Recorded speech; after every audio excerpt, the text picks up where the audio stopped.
Hello everyone, this is H to the Husky here. I am going to be casting a 1 versus 1 between TheLittleOne, who is spawning down here as the Blue Zerg. He is on a Korean account, but I will explain that in just a second. And he is going to be going against his opponent, NesTea, as the red Zerg over here on the left side. Now, this is a replay with TheLittleOne. I'm actually not exactly sure why he is on a Korean account, but this was sent to me by Heosat, who is... You guys don't really know a lot about Heosat, but just know he's a baller. He does get me the hookup with a lot of really, really cool replays. And so, yeah, anyways, this is a TheLittleOne game.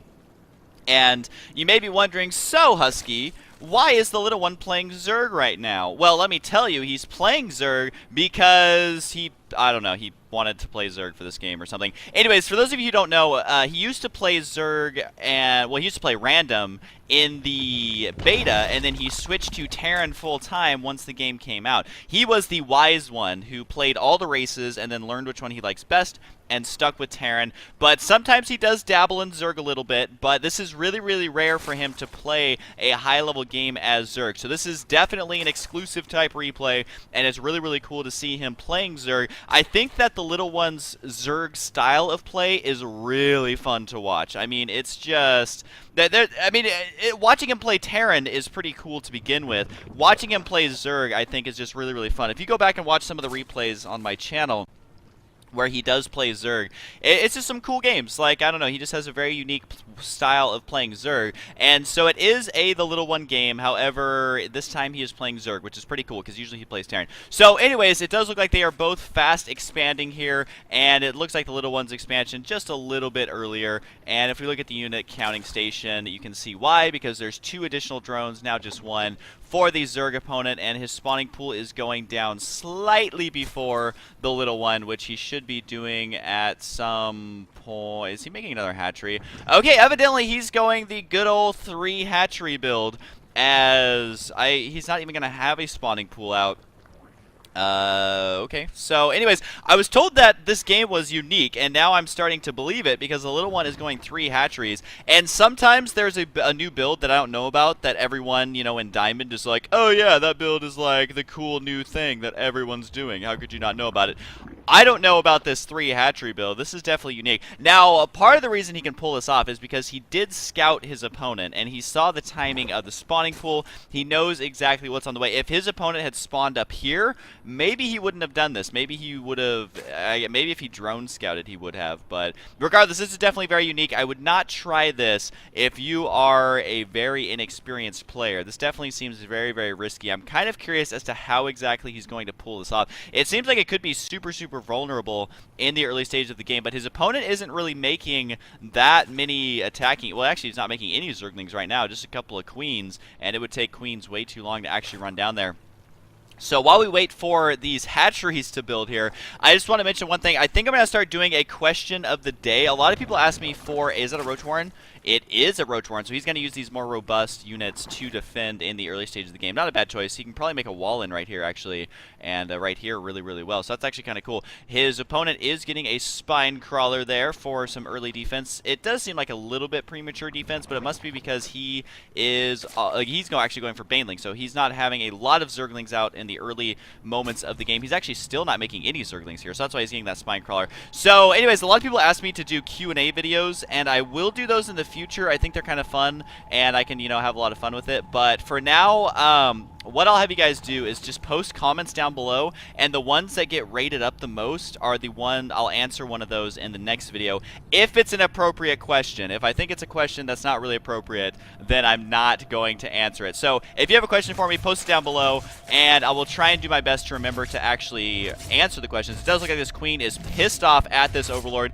These 2 slowest units in StarCraft chasing each other, and the overlord is just a tad bit slower, and that queen is huffing and puffing it out here just to throw her little darts of doom at that overlord.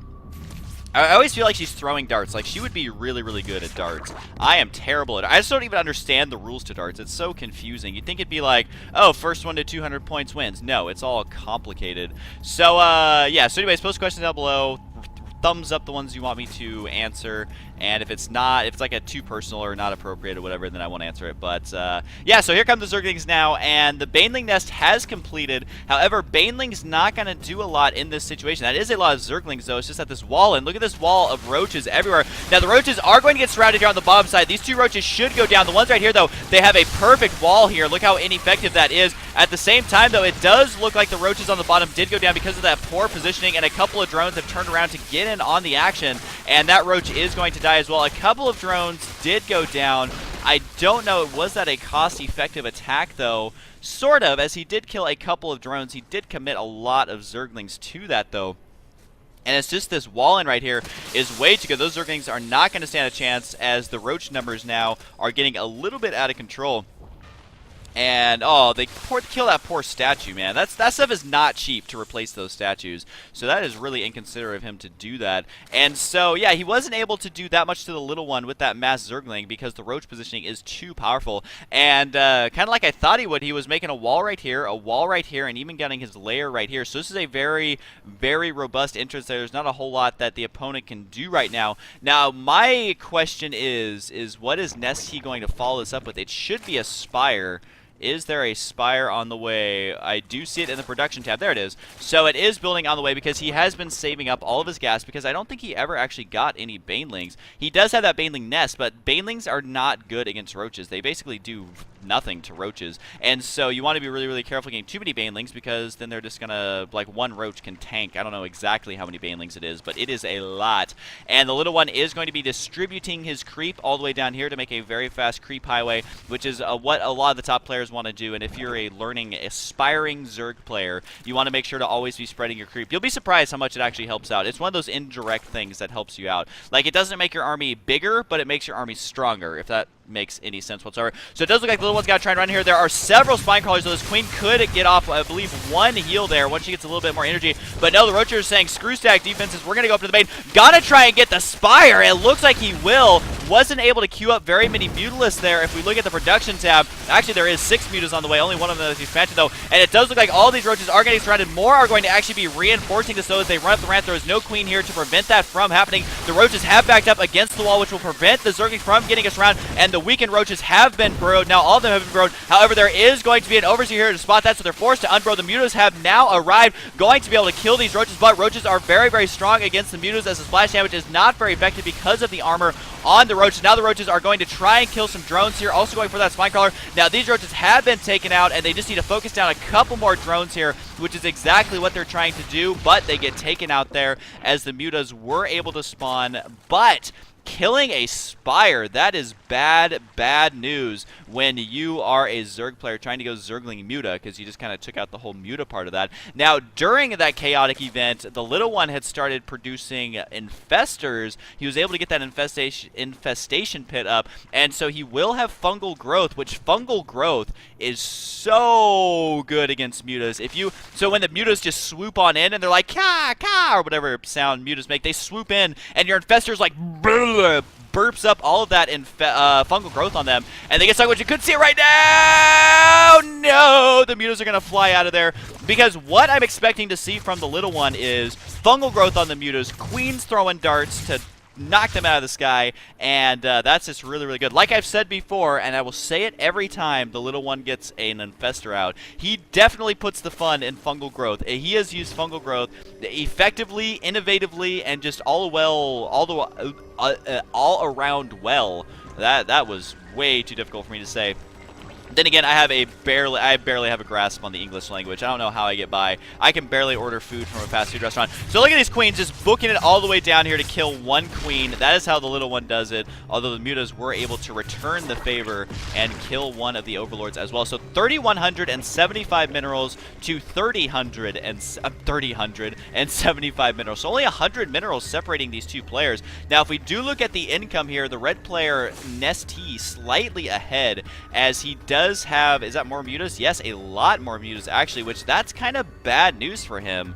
if you think about it, because I don't know if he realizes there's infestors on the map quite yet, because the fungal growth will just decimate that, and it does really, really good against Zerglings as well, because Zerglings clump up so much. Now, this Overlord looking to get taken out, but no, the Queens are here to guard it, and not as many creep tumors as he would like there. Oh, one fungal growth on those mutas. They are all going to slowly get whittled down here. I mean, it's not going to kill the mutas for sure, but here comes a bunch of attacks with these Zerglings here, but fungal growth on those Zerglings as well. Those Zerglings are going to be exploding. No, some of them did, because they did get hit by the Roach. The rest of them did survive, but now we have Roach Queen Infestor. Talk about good old inventive builds here from the Little One, like always. That's what he's known for, man. Look, he literally is going Roach Infestor Queen right now, and Overlords. He always likes to mix in Overlords with his builds.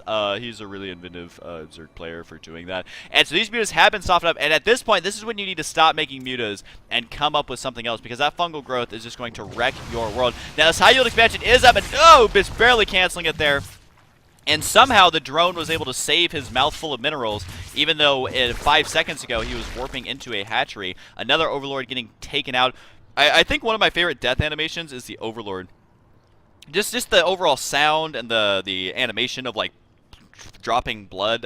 I don't know. It's pretty cool. So more infestors are on the way. We do have centrifugal hooks. I like to say it like that just because it makes so many people mad. It is centrifugal, I know, guys, but centrifugal, man. That is how all the cool people should say it. So 2 idle drones down here. These mutas will probably swoop in and snipe them. No, they are going to back out. So banelings are rolling across the map. And so, oh no, they got fungal growth there. That looks sweet. How often do you see banelings fungal growth? It is like green on green, and I don't think I've ever seen that before. So now this is when the game's going to get really, really crazy, and I gotta try and follow a million things at once because the Little One is all over the place. So fungal growth on top of 2 groups of mutas there, softening them up one by one with those. So now they are going to swoop down here and try and kill these drones. I mean, infestors are fairly slow, but if